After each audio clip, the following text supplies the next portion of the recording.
And we all in ROTC knew where we were going in 1965, and it scared the living daylights out of me. It was frightening.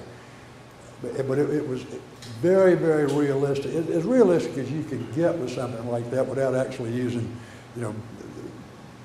actually killing people in it.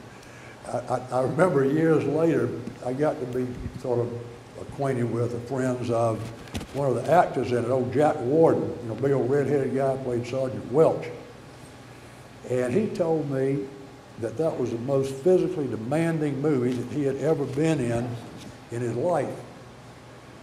And just as an aside, I don't know why, he also told me that in neither that nor any other of his movies had he ever fully read a movie script. He only read his own part.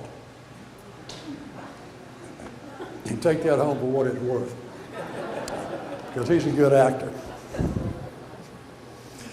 But anyway, the movie turned me on to reading the book, The Thin Red Line, and I was awestruck when I read it. And then I had to go over to Vietnam, and I went just like Jim did. I went on a troop ship. We were the last group that actually, we were, I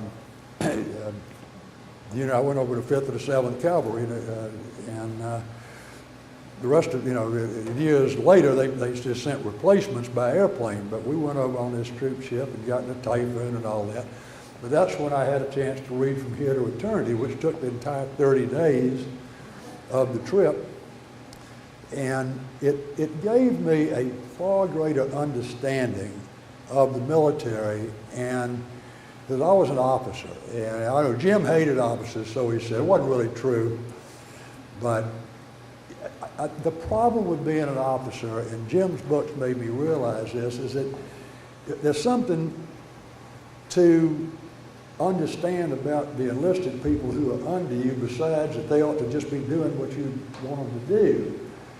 It is that they've got lives and wives and moms and girlfriends and hopes and dreams and aspirations, and you need to take care of these boys. And a lot of officers, I think, really didn't understand that, but that is getting a little bit far afield of this conversation. But reading those two books, The Thin Red Line and From Here to Eternity, gave me a heck of a lot better perspective on it than I'd had before.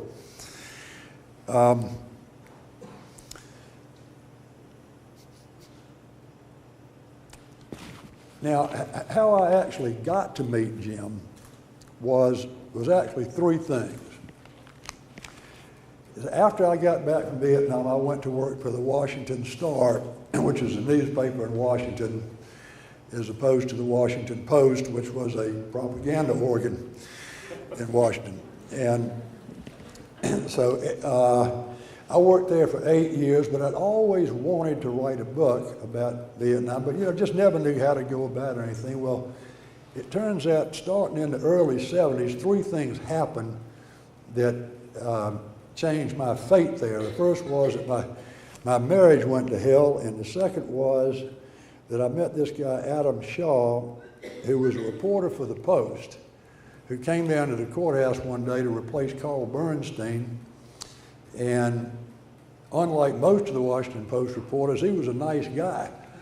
And I didn't realize, we'd go to lunch together and figure, well, hell, if something happens, who's going to report it? I mean, we can go to long lunch if we want to, which we did. Most of the Washington Post reporters would cut your throat. But anyway, Adam and I became very good friends.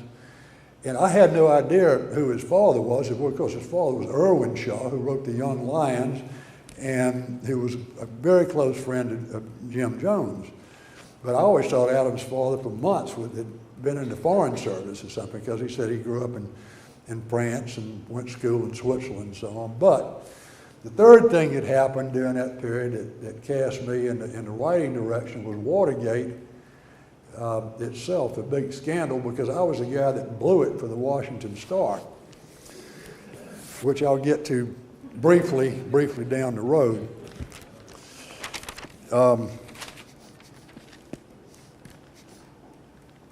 Anyway,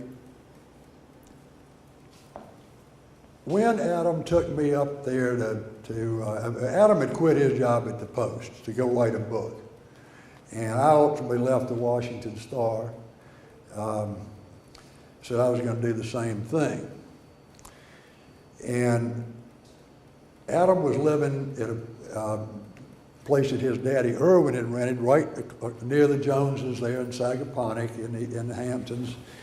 And Adam and I shared this house. They called us the odd couple, I think. We were two bachelors who did nothing but chase girls and talk about how good writers we were. Neither one of us was very good at that point.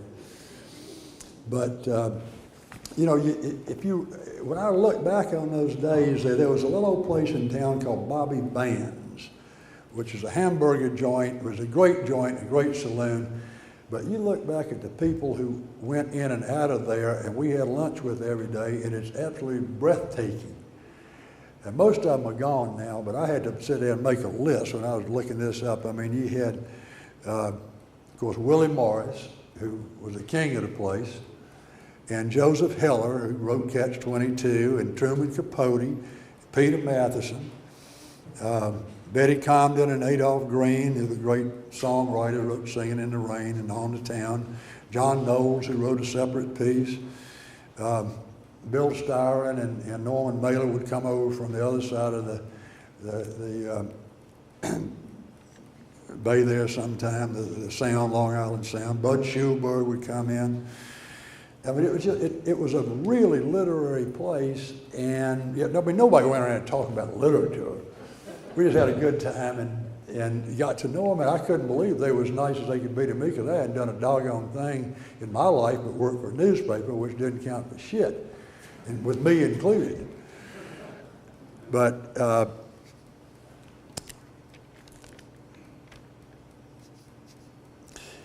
anyway, you know, I found myself during that time talking to Jim.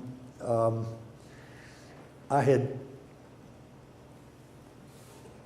tried to start writing this book, so I wrote 100 pages of it, of this novel called Better Times Than These that Kaylee had mentioned, and I wound up doing that and outline and got a contract.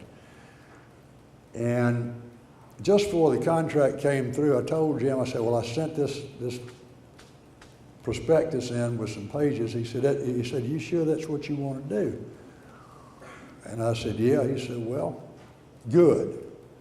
Because it's going to change your life if you really want to do it right. And I said, well, fine. He said, well, if I can ever help you, come to me and I will. But I knew I didn't want to bother him. He was trying to finish his last book, Whistle. And there were rumors that he was not well. I never had anybody come up and tell me how bad it was.